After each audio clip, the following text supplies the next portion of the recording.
I'm back, and hopefully now things are a little better because I'm back to using the recording stuff I do. So from now on, won't bore you with it, but it should be better.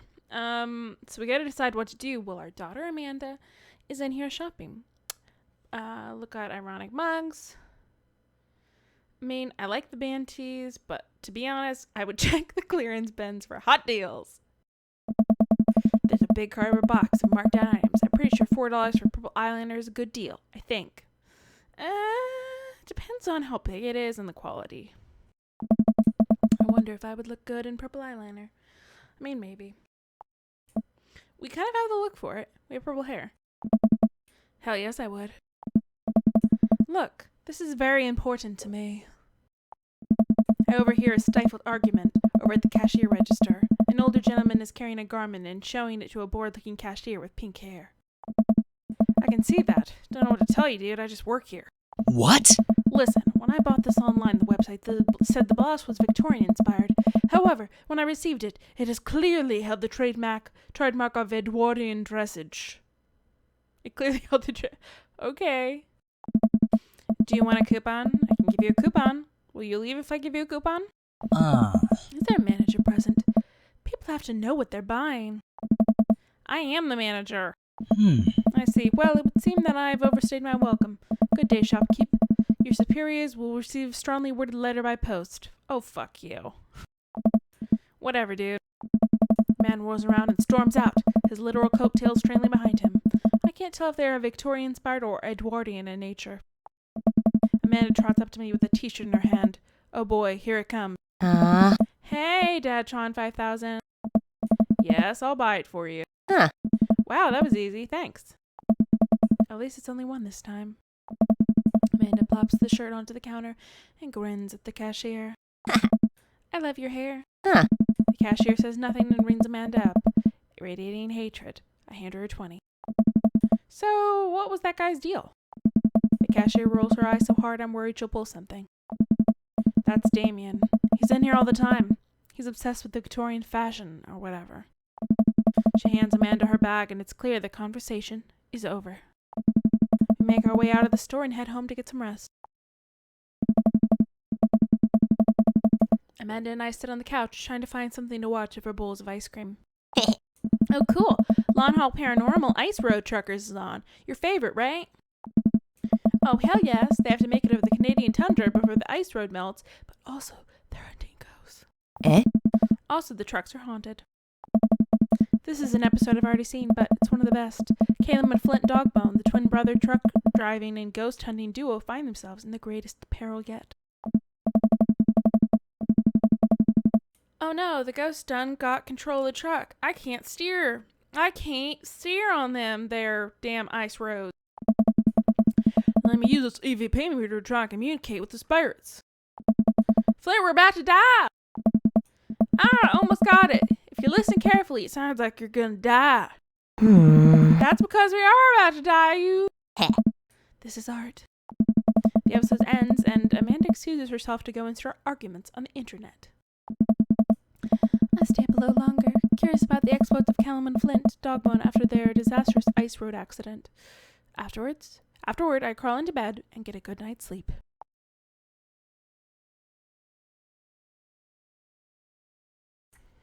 My throat is killing me. I have to have tea with me when I record anything that requires speaking now. It's fucked up. Sleeping. Morning, sleepyhead. 5 more minutes. You have never, ever let me have 5 minutes, so get up. Fine. We have cereal for breakfast and spend the morning putting together furniture. Amanda is much better at interpreting the tiny manuals. We're able to put together a few shelves on one desk, but I'm pretty sure it's supposed to be a bookcase. So, you excited for the cookout today? I mean, if there's food, I'm excited. I'm all over those terrible store-bought sugar cookies that everyone brings to parties. Yeah, those are bad.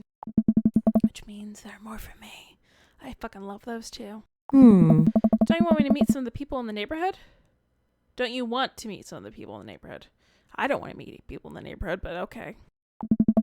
I probably end up standing uncomfortably in the corner with a plate of food food and hope that nobody talks to me. Huh. Dad, you're a beautiful work in progress. We will get that butterfly to emerge from the cocoon. Oh. The social butterfly. Well, we better start getting ready. We definitely don't want to be late. What? What? No, we have to be fashionably late. Who shows up at cookout on time? You know what? We're going early, just because you said that. I head out the door and Amanda reluctantly follows. We walk across the street to Joseph's house with a store-bought veggie plate. I'm a terrible cook if it doesn't involve a grill. Guess we're not as early as we thought we were. Joseph's backyard is already packed with people, and the smell of hot dogs wafts through the air. Blech.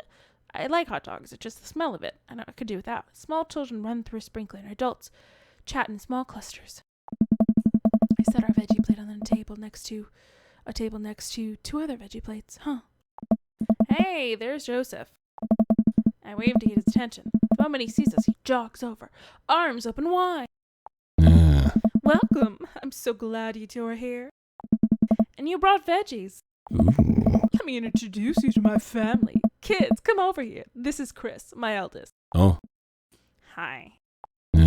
This is Christian and Christy. They're twins. Whoa!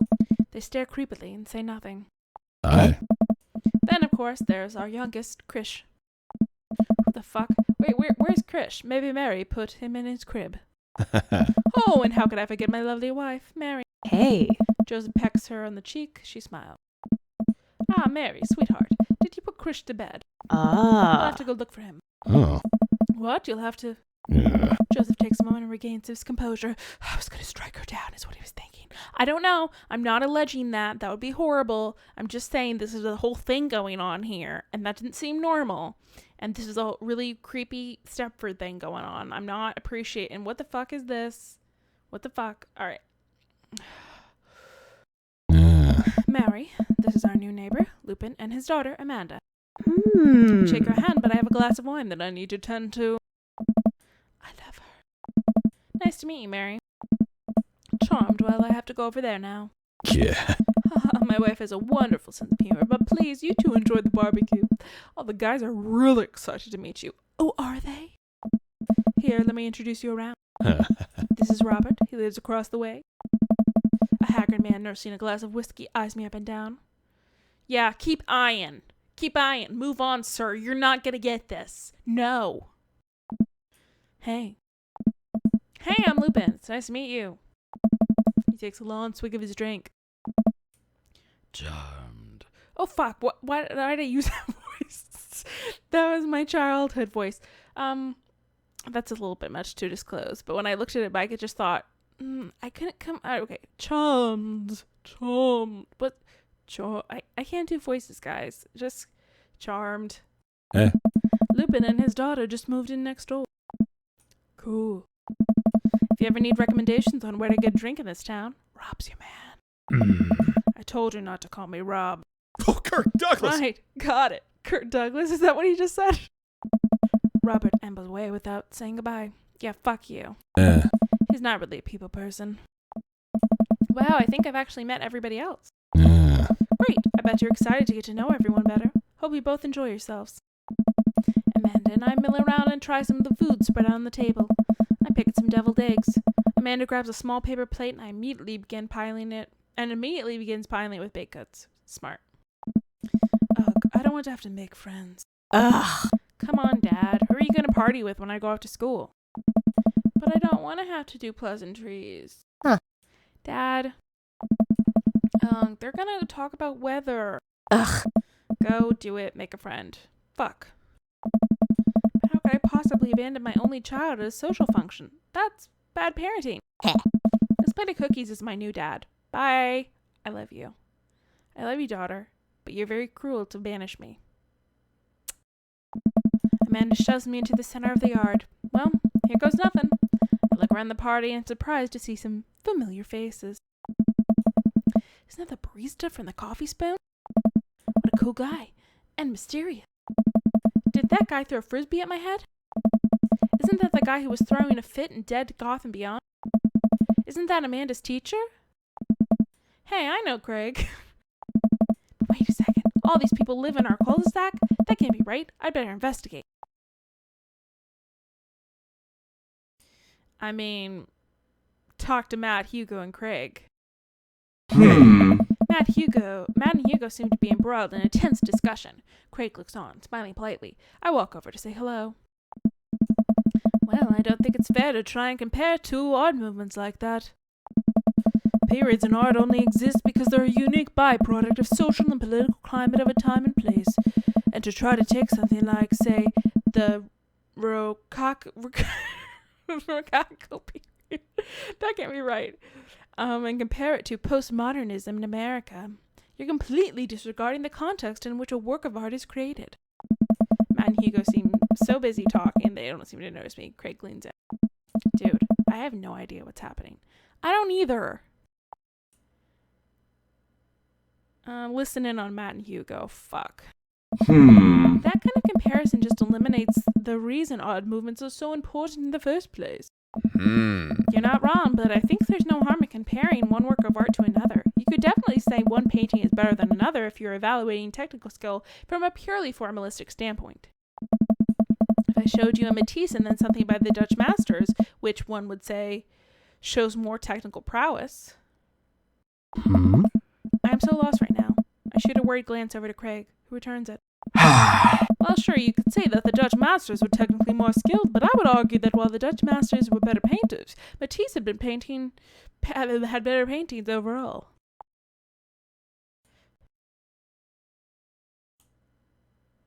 I mean, well, that's pretty subjective. How do you mean? Well, that painting of the guy with the apple in front of his face is pretty nice. Matisse rocks. That's a Magritte. Magritte? Right, art, sorry. You're fine, dude. We were just discussing the importance of context when talking about artwork. Listen, all I asked was if you like Van Gogh or Picasso better. Hugo throws his hands up in frustration. But they represent two completely different art movements. How could I possibly choose between the thick, creamy, impasto, again, more words I don't fucking know, of post-impressionism and the abstractionist beauty of cubism? Man, that's all way above my head. Me too. Hey. Haha, it's all good, man. The cool thing about art is that we all perceive it differently. A single piece could have a totally different effect on each person that looks at it. And that's awesome. Oh. Just 1 minute about that. Hugo, please. Sorry, I get really fired up about art stuff. Lupin, how are you liking the neighborhood? It's pretty nice. Everybody's been super friendly. Hey. Seems like your daughter is fitting in just fine. Matt points across the yard to where Amanda, Daisy, and another young girl are playing. They're all sitting cross-legged in the grass, picking weeds and weaving them into little flower crowns. Pretty adorable. The girl I don't recognize jogs over to us. Oh. What is it, sweetheart? It's a flower crown. I thought you'd look cute in it. Hey. Well, there's only one way to find out. Matt takes the flower crown and places it on top of his head. Oh. Fuck yes. Am I cool now? The girl stares at him, thinking it over. Nope. You're slightly less uncool than you were before, but you put it on. Oh, fuck. That's a lie. Oh. Hey, Lupin. This is my daughter. Hello. I'm Carmencita. It's Carmencita. I'm not pronouncing today. Amanda comes over with Daisy in tow. Dad, look, I'm making friends. Are you making friends? You better be making friends.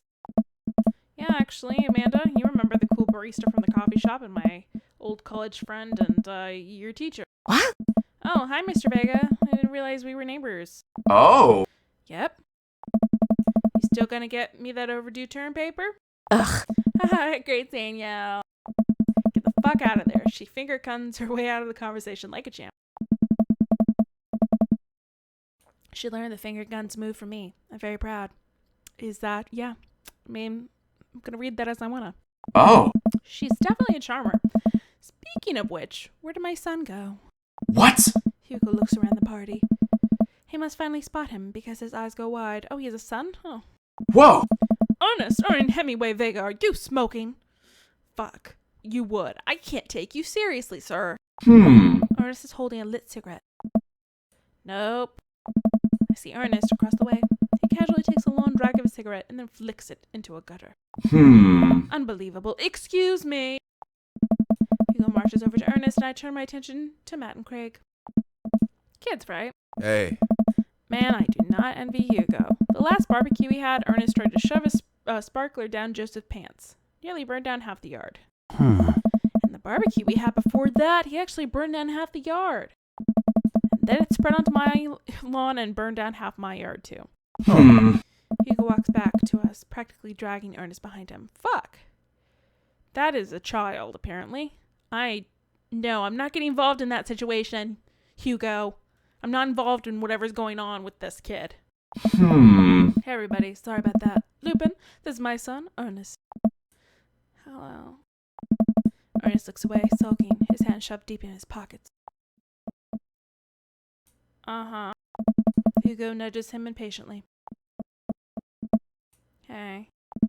Nice to meet you, Ernest. What grade are you in? Doesn't matter. Oh. Ernest.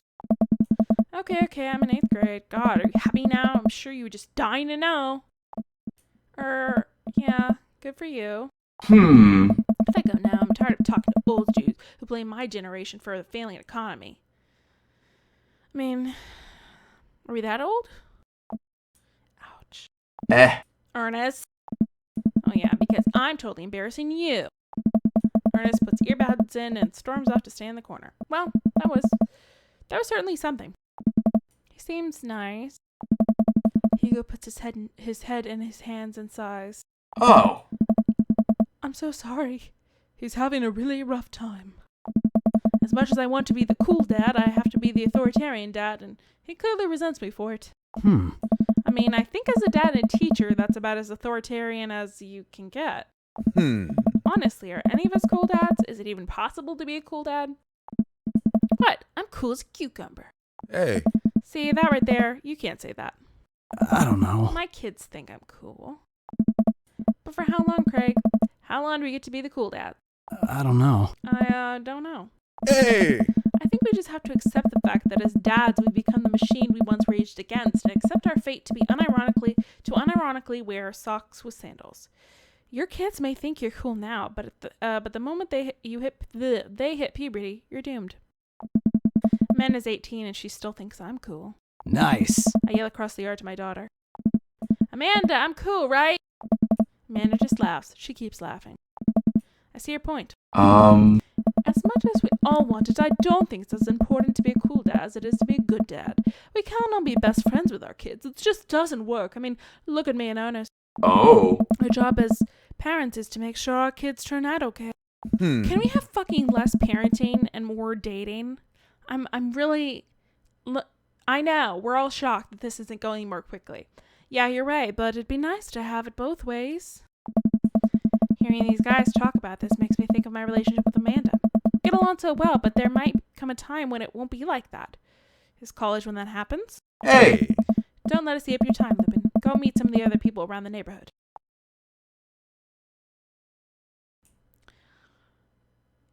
I don't fucking want to talk to any of them. Which one's Brian?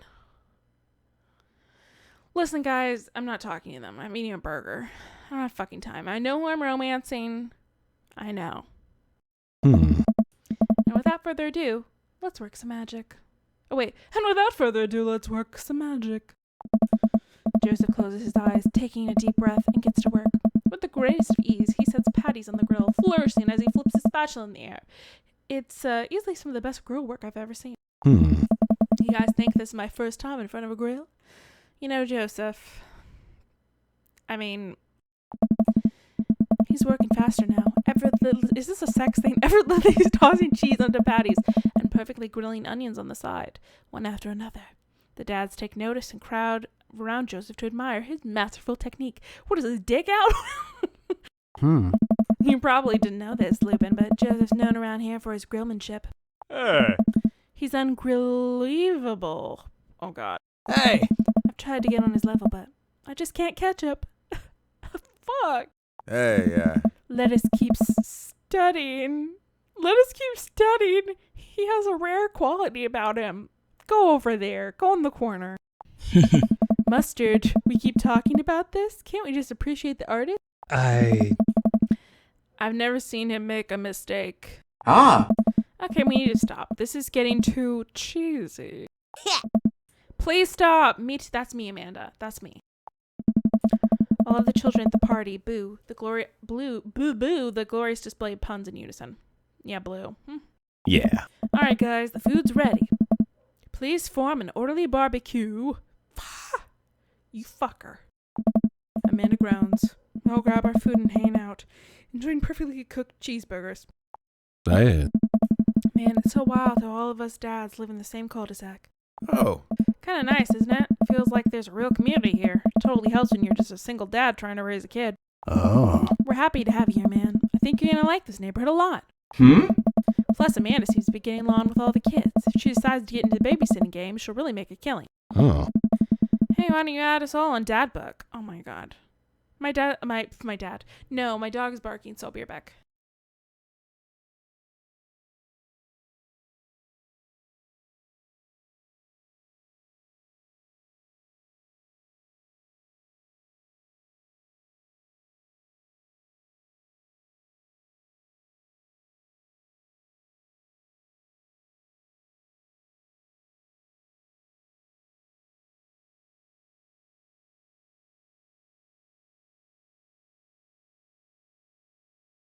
Okay, so apparently there's something called Dad Book. Great. Dad Book? Ooh. Yeah, it's a great social media network for dads to keep in touch with each other. We're all on it, so if you ever need to reach out to anyone, that's the simplest way to do it. Sorry, I'm just an old-fashioned dad. Social media goes over my head sometimes. Don't worry, Pops, I'll help you figure it out. The rest of the barbecue goes smoothly. We all trade stories and drink beer as our kids play on the lawn. Amanda breaks up a fight between Carmencita and those weird twins. I think they wanted her soul. Amanda and I walk back to our place as the sun sets over the neighborhood. Pretty fun party, don't you think?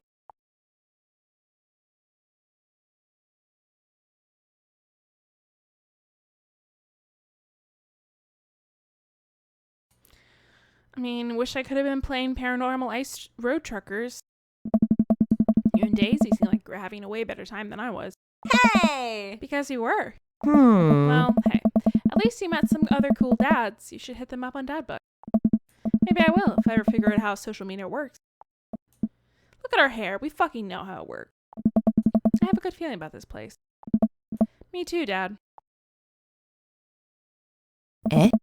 Amanda and I arrive home with the remnants of our veggie plate. Seemed like nobody was really into cauliflower. Any big plans for this evening? Actually, yeah, I'm going out with some friends. Oh. Is that okay? Of course, just keep me posted and be home before midnight. You got it. And be careful. Ah. I will. Make good choices. Huh. Of course. And call me if you need anything. Ah. Dad, you're not going to do the thing where you wait silently for me to come home in the living room with all the lights off, are you? What? No. I've never done that and never will do that. Okay. So you have plans tonight? My plans were kind of to eat ice cream and watch TV with Amanda, but I'll find something to do. I'm gonna work on some stuff. I mean, throw a party seems like it would invite a social aspect. However, I don't want to throw a party. We just came from a thing. Work on some stuff. You know, dad stuff. Just relaxing tonight. Have fun, okay? Great. See you later. I watch Amanda drive off into the night. I really do hope she has fun. I plop down in front of the TV and turn on some wine and dine mastermind with celebrity chef Gavin Chapman. Looks like Gavin's making a roasted rack of lamb with rosemary mashed potatoes. I'd love to be able to cook like that. Although I think if I was actually good at cooking, I'd use my powers for evil. Like just making baked Alaskas all day instead of any food of real nutritional substance. Yeah. Man, Gavin Chapman just caught that thing on fire, but he meant to do it. What a professional. I lose track of time as I blaze through several episodes of Wine and Dine Mastermind and also one episode of some cooking show called Meat Hell.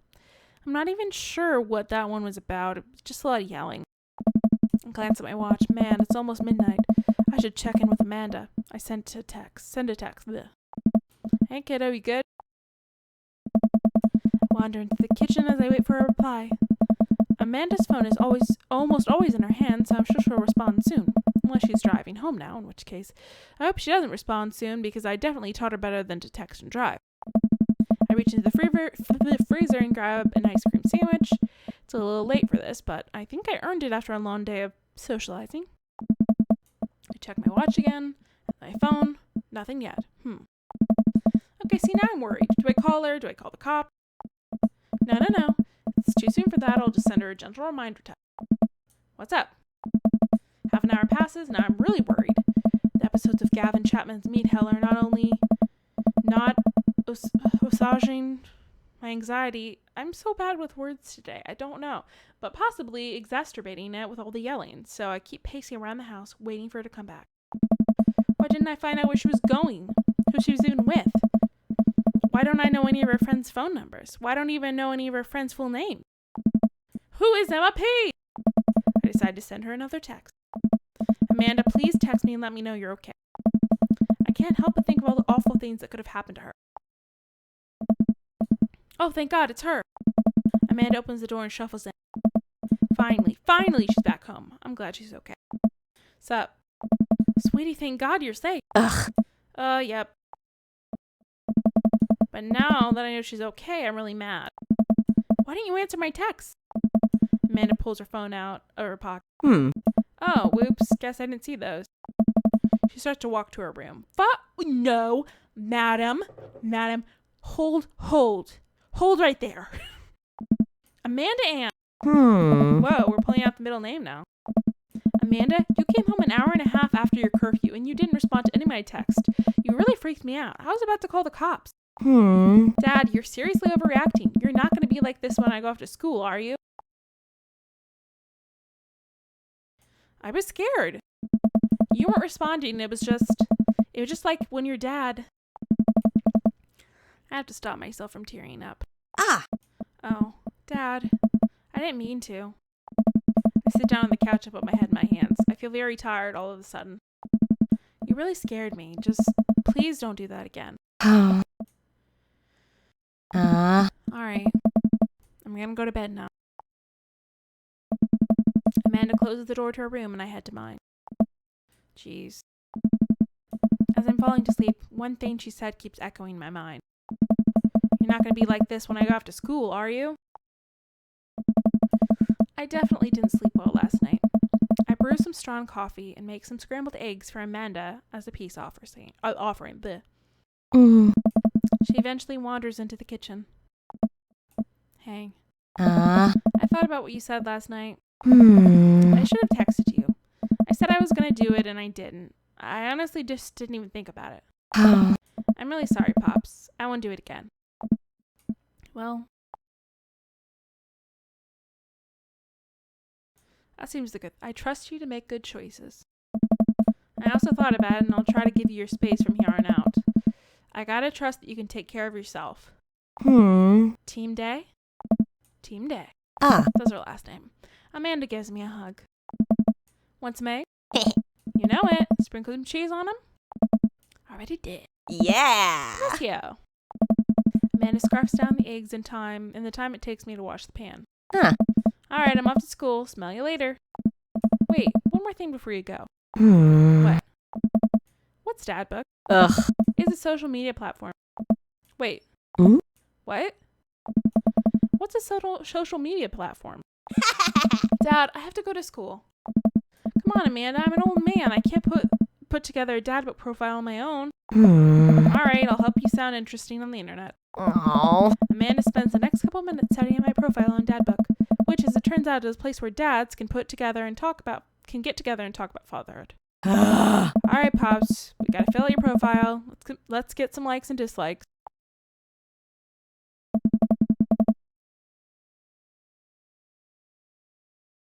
My throat has died. On a Friday night, you are most likely to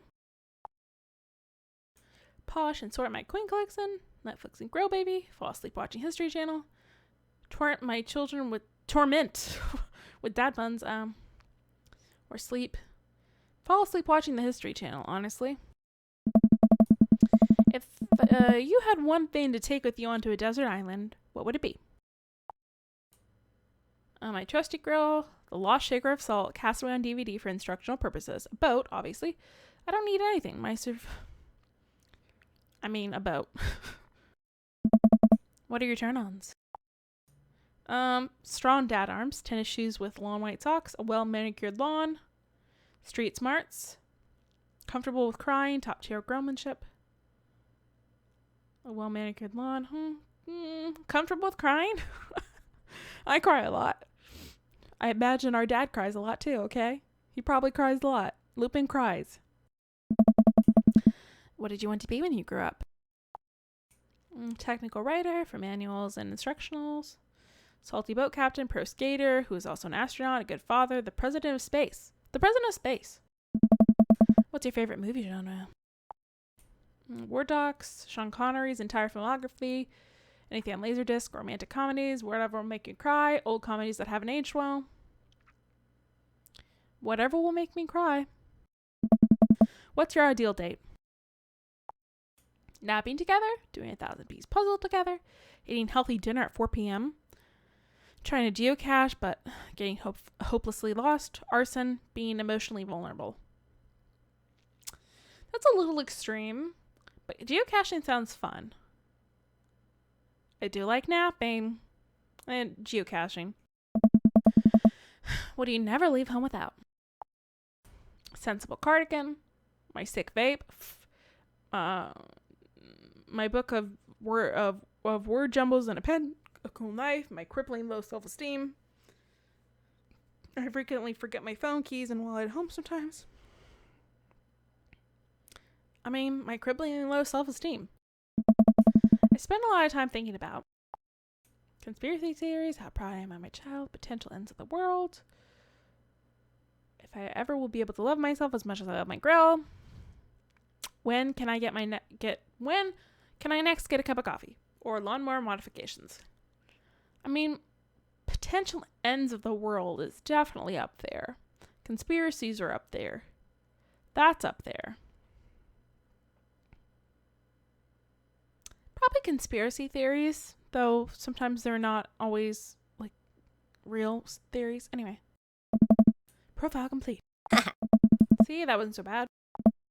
Yeah, that was actually kind of fun. I could totally spend all day on here just looking at people's profiles. Yeah. I should message one of them, or more than one of them. All these ads seem pretty interesting. Okay. I promise I'll make some friends. Amanda gives me a hug. Go get him, Dad. Aw, look at your daughter. She's demonic. I love it. Welcome. You've got dads. Here's the thing. No fucking way. Maybe. No. No. Maybe. Maybe. Yes. Did you know who I was going to pick? I think you did. I think we all knew. I think we all knew what was going to happen here. I like Craig, but it's very hard for me to be into his athletic deal at this moment. So we're going to go with Matt. Our daddy seems like he would be with Matt. That's all I'm saying.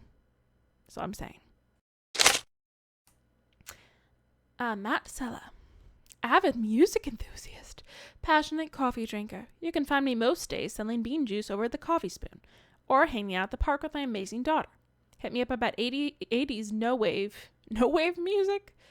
On a Friday night, you're most likely to perfect my cold brew setup, one drip at a time, baby. If you had one thing to take with you on Desert Island, it'd be fine tunes to pass the days away. What are your turn-ons, the multi-instrumentalism? What did you want to be when you grew up? A barista, weirdly enough. What's your favorite movie genre? Show with subtitles. What's your ideal date? We go to animal shelter and seriously consider adopting a cat. Good. What do you never leave home without? My headphones, both in-ear and over-ear, just in case. Spent a lot of time thinking about. When did writing commas into song titles? Where did writing commas into song titles come from? And where did it go? Did we all just agree that it's a bad idea? I'm just going to skim this. I just can't. Buddy cop movies? I can't. And this fucking...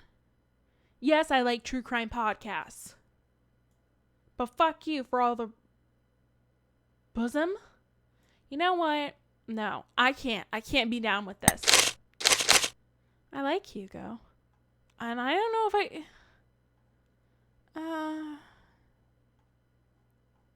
alright, well, and I don't want to be competitive.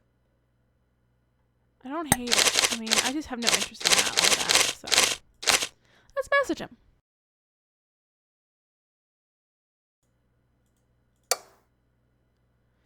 Oh.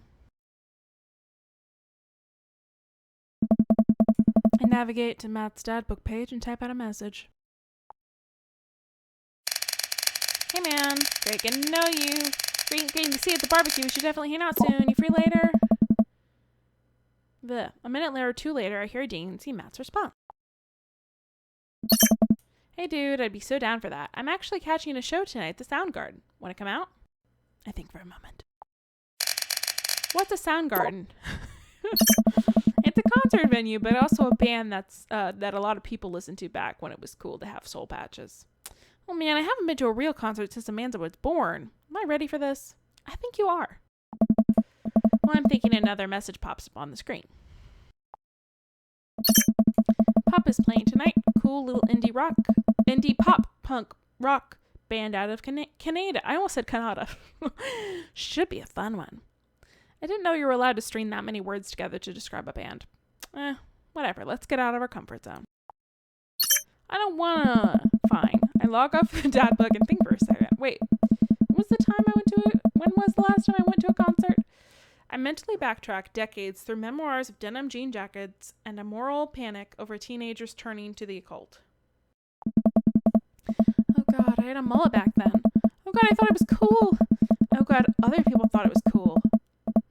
I finally remember the strange 80s prog music I used to listen to and mentally envision all the airbrushed vans in the parking lot. Man, how did anyone survive the 80s? Okay, so I haven't been to a concert in a long time. What do you even do at concerts now? I spend most of the day pacing around the house and thinking about my relationship with coolness. I mean, I always thought I was cool, at least relative to a bunch of other dads my age. Dad, what are you doing? I look over and see Amanda at the door, just getting home from school. Her eyes are a little puffy, almost as if she's been crying. Aww. She's been crying, honey. Hey, what's wrong, Panda? I'm fine. I'm fine. I just got sad because I realized that society collectively refuses to take pop music seriously, despite the fact that some of the most interesting musical innovations are coming out of that genre.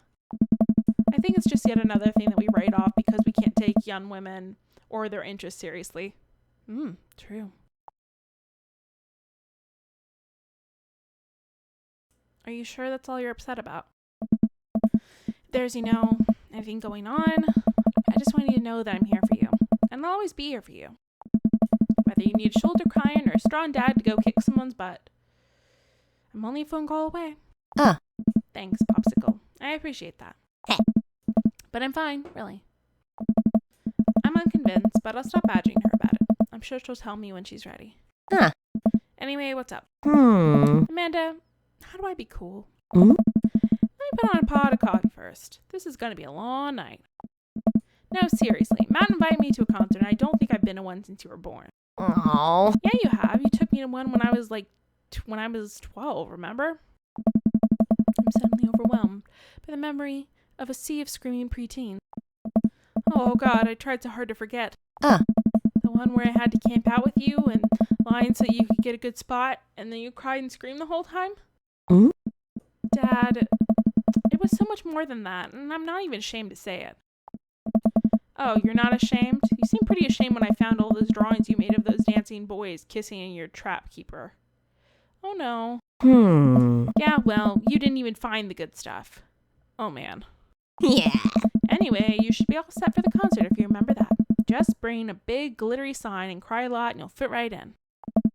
Well, it's a smaller place. I think Matt mentioned that they're a punk band.